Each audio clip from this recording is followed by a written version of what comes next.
Hey there, cats and kitties. I am the Blues Man, Johnny Blues, and with this video, we'll be discussing my thoughts on Series 9, Episode 2 of Doctor Who, The Witch is Familiar.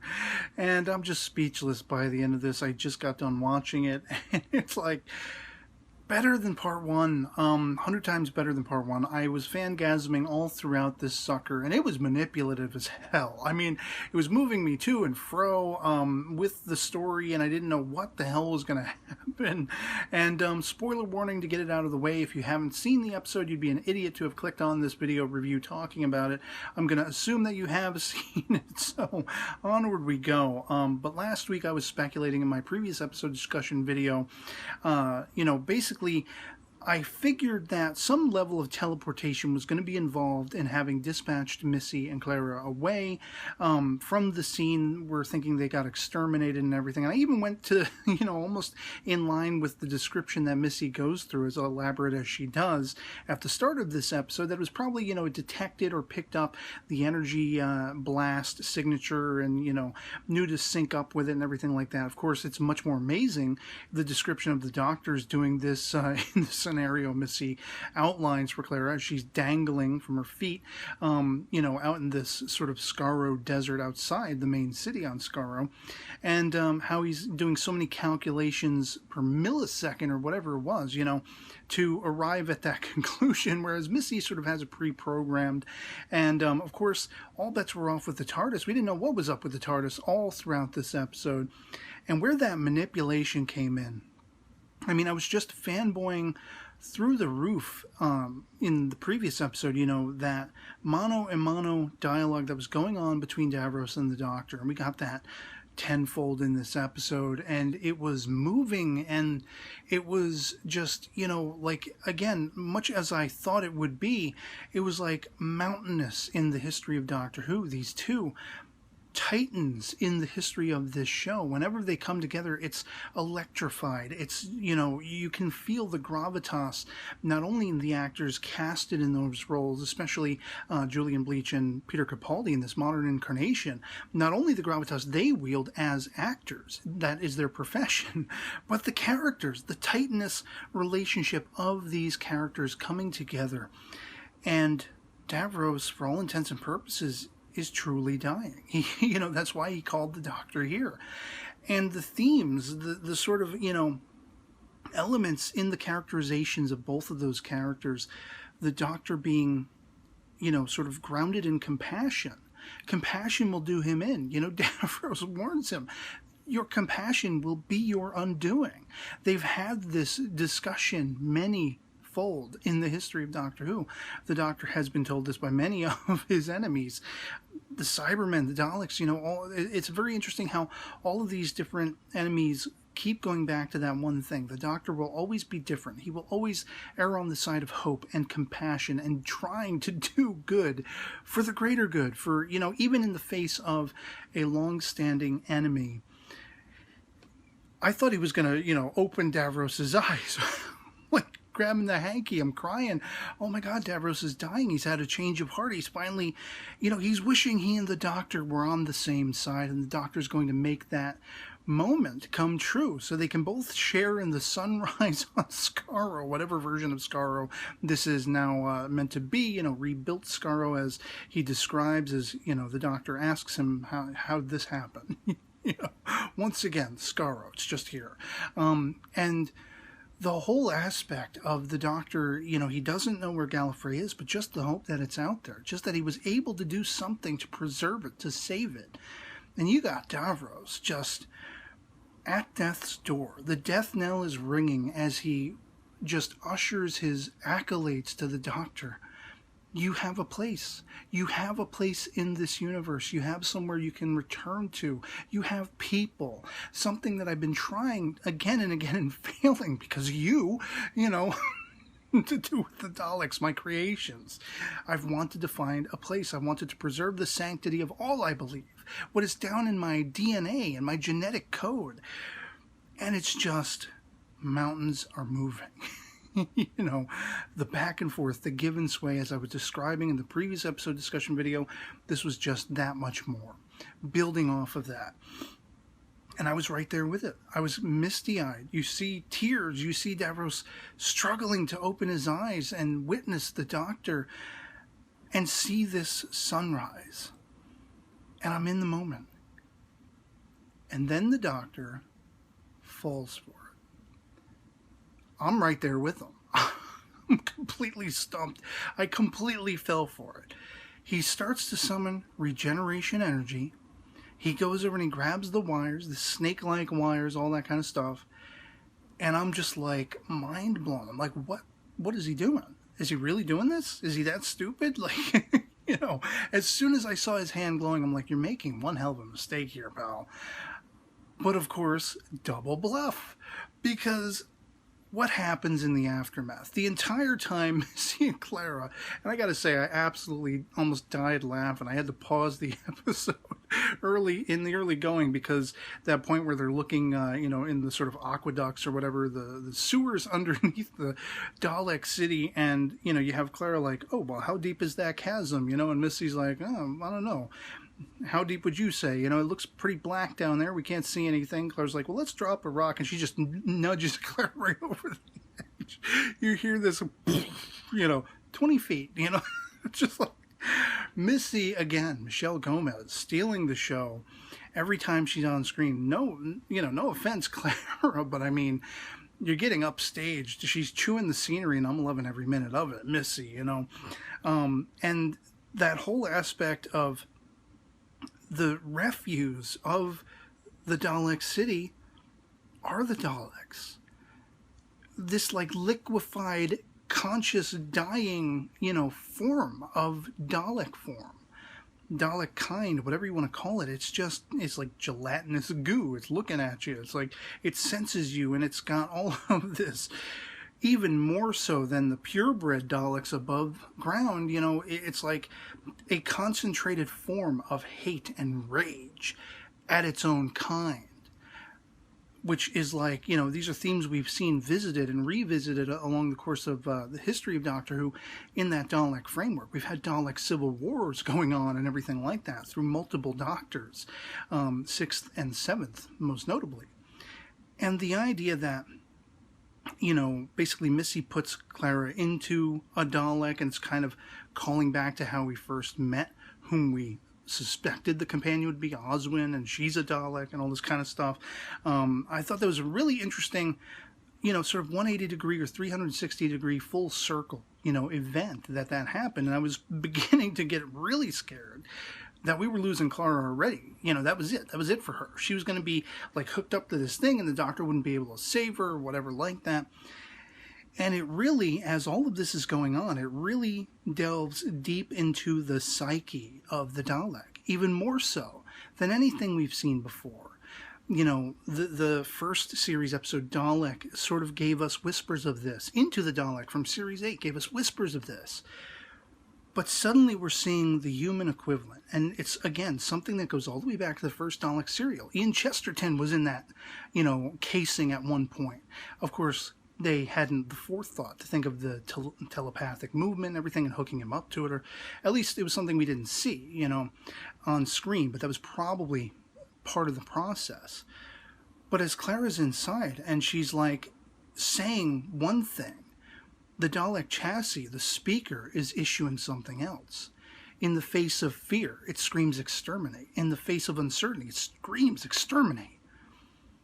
And it's not until the very end that we see that there's a level of, it's being attuned to her fear and her worry that the Doctor's going to kill her, you know, a ruse by Missy and everything like that. When it finally says mercy, how does that get implanted? You know, and I loved the hinging factor, bringing this two-parter full circle as well. You know, there's so many themes that are going full circle in the dynamic between Davros and the Doctor, their history, in the history of the Daleks, the creation of them, in the history of the psyche of the Daleks, and what was inbred in them by Davros to make them these murder machines, these racist, you know, murder machines. And then Clara is sort of a window inside the psyche. As a friend of mine over on Facebook pointed out, you're going to be left questioning what's really going on as far as Dalek individuality is concerned. When you see an army of Daleks, they may be thinking and feeling. They may be experiencing emotions that are not, on the face of it, that racist nature, that kill all that is unlike. Even uncertain Daleks are formatted to that one cause. The chassis completely undermines any self-control they might have from within. And fear and rage and all these things start that gun firing. And that is absolutely compelling. That just gives me shivers thinking about that. Like, you revisit any of the previous Dalek serials now, going all the way back to the start of the series, and all of a sudden, every Dalek interaction, you're going to be picturing what's going on inside. What is it? What is it that that Dalek is feeling inside and thinking inside? It doesn't matter. Most times it's going to be kill, kill the unlike. But there have been occasions we've seen that's not always the case. And now it's completely taken the carpet out from under that sort of knee-jerk assumption that that's always the case.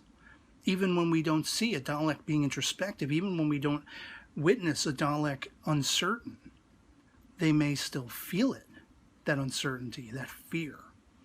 And yet, the machine commands. Whatever the decision is, whatever the thought process is, the machine commands and commandeers it and makes it pure Dalek. And that, there's so many things going on in this episode. Of course, the Doctor, as I said, didn't fall for it. This regeneration energy, I don't know if he had a cap on it. I don't know what exactly was going on. I don't know if that's regenerations taken off his belt or whatever it is. He says an arm and a leg or something like that he may sacrifice in the future, whatever. It doesn't seem to be bothering him that much. He kind of had an idea this was what was going to be happening. And he turns the tables on Davros. He turns the tables on the entirety of this new Skaro from within. He awakens the enemy within. A more fitting subtitle than the 96 TV movie, I can assure you, for this tale. And, of course, figuring out what Missy did to Clara. You better run. You better freaking run.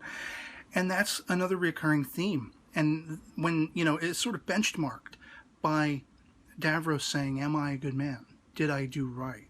Flipping, as I speculated it would in a manner of speaking, not quite to my theorizing and speculations in the previous episode discussion video, but he says, am I a good man? Have I done right? Please tell me, Doctor. In this faux moment of weakness.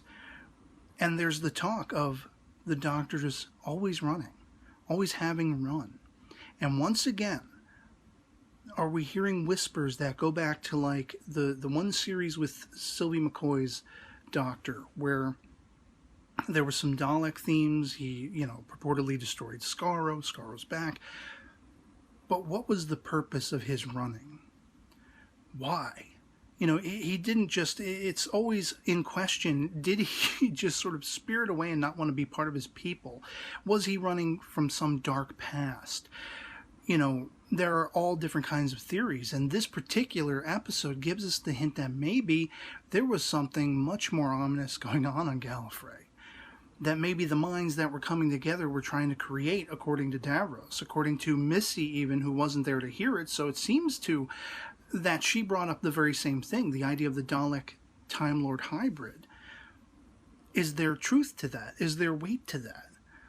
So the Gallifreyans, the Time Lords and Time Ladies, really weren't as squeaky clean as they tried to purport. If you've been watching the series over the last 50 years, if you've been, pulling out the stories where the Time Lords and Ladies are in play, you see that they're pretty manipulative. You see that they're, less than stellar, less than honorable. They're very manipulative. They do things to their own ends and all this kind of stuff. It's a recurring theme. But the idea that the impetus for the Doctor's running was the most vicious and most tantamount mixture of the evils of two worlds that were forever in perpetual war, brought about, to its so-called end, the Time War.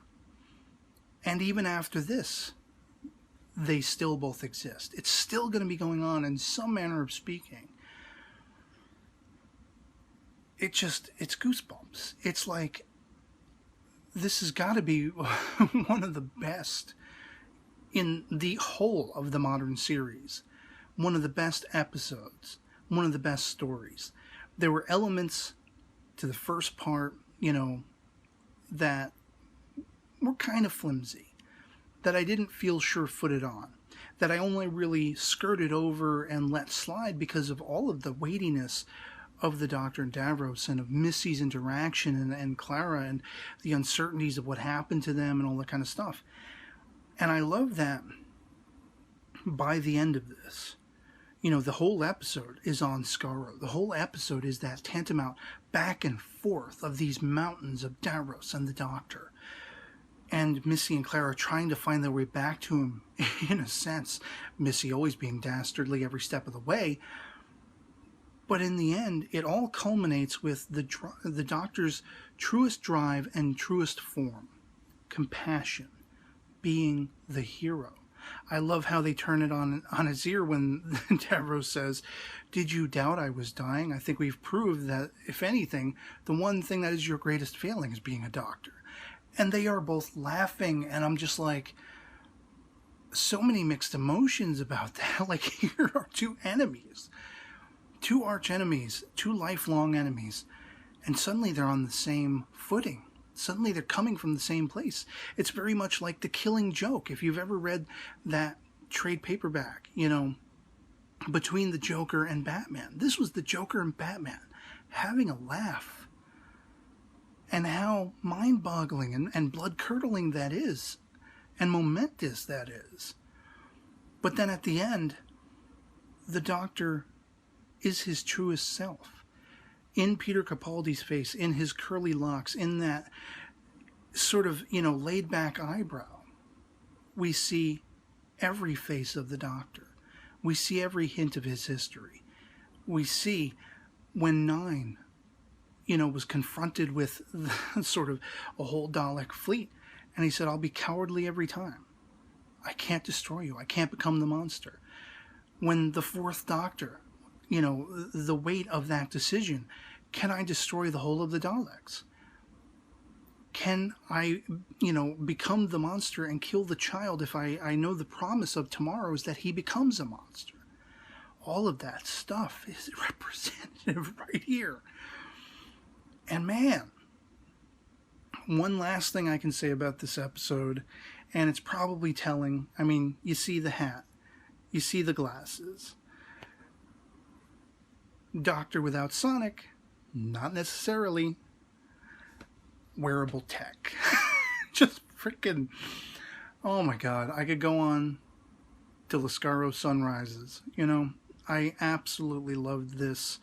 I absolutely adored it. It was like just everything in the history of Doctor Who, in the history of the relationships of these characters, the weightiness, the gravitas, as I say, the performances of these actors just put it over the top. And I loved all the laughs intermittently in between, going back and forth between Missy and Clara and, all that kind of stuff. I mean, for me, this was 10 times better, 100 times better than part 1. Of course, it couldn't exist without part 1 getting us there. But the journey of this episode was had me even more on the edge of my seat. It was even more tantamount in my mind.